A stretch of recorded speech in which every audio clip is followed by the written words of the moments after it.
ఎరుగదు.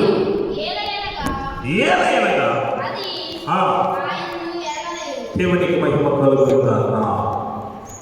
ఎవరు ఎరగలేదట? దేవుని ఎరగల. దేవుని రుచిని తెలియక, దేవుని మార్గం అనేది తెలియలేదు, దేవుని భయం అనేది లేదు మనలో. దేవునికి ఎప్పుడైతే నేను దేవుని భయములో, ఎప్పుడైతే దేవుని యొక్క ఆశీర్వాదము, దేవుని యొక్క భయము, దేవుని యొక్క విశ్వాసత, దేవునికి ఎప్పుడైతే నువ్వు లోపడతావో ఖచ్చితంగా నువ్వు దేవుని బిడ్డవి. హల్లెలూయా. దేవునికి మహిమ కలుగును గాక. మనము దేవుని పిల్లలమనియు పిలువబడినట్టు తండ్రి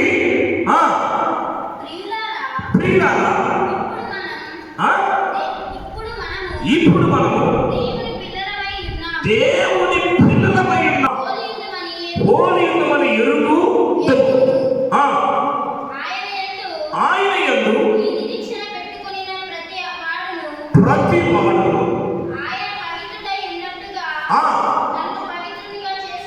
దేవునికి మహిమ కలుగును గాక. యేసుప్రభువు ఏమన్నారు? ఎటువంటి వాడంట? పవిత్రుడు కదా, పరమతండ్రి కదా, పరిశుద్ధుడు కదా, మహిమ స్వరూపుడు. ఆయన పవిత్రుడుగా ఉండు కనుక మనం ఎలా ఉండాలంట? పవిత్రుడుగా ఉండాలి. అప్రియమైన దేవుని బిడ్డలా, దేవుని విశ్వాసతలో కొనసాగుతున్నప్పుడు, దేవుని సన్నిధికి వస్తున్నప్పుడు దేవుని ఆశీర్వాదములను నువ్వు పొందుకుని ఉండాలి. దేవుని యొక్క వరములను పొందుకుని ఉండాలి. దేవుని యొక్క శక్తి, దేవుని ఆజ్ఞని వాక్యమునికి నువ్వు లోబడినప్పుడు దేవుని ఆశీర్వదిస్తాడు, దేవుని దీవిస్తాడు. ఆయన అంటున్నాడు మొదటగా, మళ్ళా మొదటి వచ్చాడు, మనము దేవుని పిల్లలమని పిలువబడినట్టు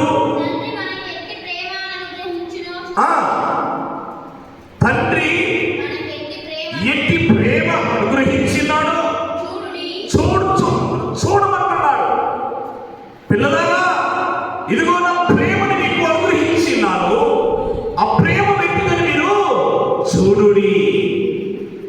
దేవుని ప్రేమ, దేవుని ప్రేమ, ఆయన ప్రేమకు హద్దులు లేవు, ఆయన ప్రేమకు కొలతలు లేవు. ఆయన ప్రేమ విశాలమైన ప్రేమ, నా యేసయ్య ప్రేమ. ఇది ఎంత స్వచ్ఛమైన ప్రేమ, నా యేసు ప్రేమ, నా తండ్రి ప్రేమ.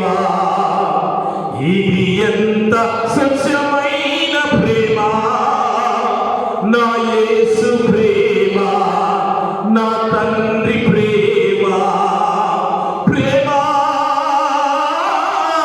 యేసు ప్రేమ, ప్రేమ,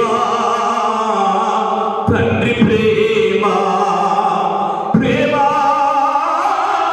యేసు ప్రేమ, ప్రేమ, తండ్రి ప్రేమ, యేసయ్య ప్రేమ, కల్వారి ప్రేమ. ఇది ఎంత స్వచ్ఛమైన ప్రేమ, నా యేసు ప్రేమ.